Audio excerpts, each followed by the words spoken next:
Eu acho que a gente, no Brasil e no mundo, nós temos que entender que transformações que estão acontecendo no mundo, tá? E é natural, quando nós estamos numa transição de vida, de estilos, de tudo, de lidar com crises globais, que novos conceitos apareçam. Você não pode rejeitar um conceito que está aparecendo. Você tem que entender o conceito e colocar isso na sua realidade. E melhorar, se couber. Trabalhar isso na sua realidade.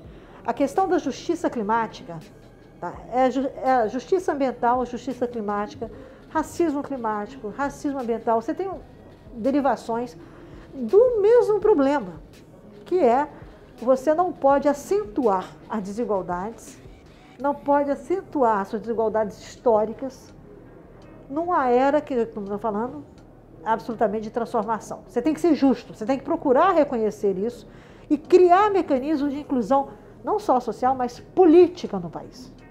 Tá? Quando o governo nega, o governo reforça uma visão de passado e uma visão de exclusão social e política dos brasileiros. Isso é inaceitável, na minha opinião. Tá? E é inaceitável não só pela justiça em si, mas porque impacta a nossa democracia. Impacta as nossas liberdades individuais e coletivas. Impacta os direitos daqueles que estão excluídos há séculos nesse país. Não é há 30 anos, há séculos. É um apequenamento do Brasil quando você faz isso. Uma atitude como essa traduz um Brasil menor. E o Brasil não é menor enquanto a sua sociedade. Tá? Então, eu acho que quando esses momentos acontecem, sabe, Pedro, é uma oportunidade para a gente fazer uma reflexão sobre os nossos erros como sociedade e entendermos como é que esses conceitos podem ser usados e devem ser usados, na minha opinião, para corrigir rumos e corrigir injustiças. E para isso, a gente precisa conversar com as pessoas.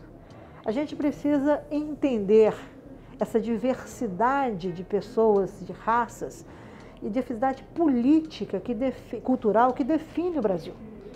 E não achar que isso é menor. Não, isso é um grande ativo do século XXI.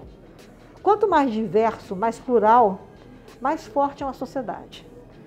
Então, o brasileiro é um povo, e eu me emociono toda vez que eu falo sobre isso, que é um povo que o mundo está no Brasil. O brasileiro, qualquer um pode ter um passaporte brasileiro, as pessoas brincam com isso. É verdade. Isso, para mim, é um grande ativo político. Nós somos uma sociedade plural, diversa, criativa, uma sociedade que tem dívidas com o passado muito grandes. E a gente só vai conseguir dar esse salto qualitativo na nossa democracia, na estruturação da nossa sociedade, se nós compreendermos como que essas crises globais, a questão climática, abrem oportunidades para que a gente possa corrigir erros do passado e sermos afirmativos com um futuro mais justo. Então, eu vejo, assim, eu lamento que o Brasil ainda insista, tá, em visões tão equivocadas sobre a sua própria sociedade. Eu não estou nem olhando para o mundo, tá? Eu olho para a minha sociedade. Como é que as pessoas no Brasil não enxergam o que é o Brasil? Quem são os brasileiros?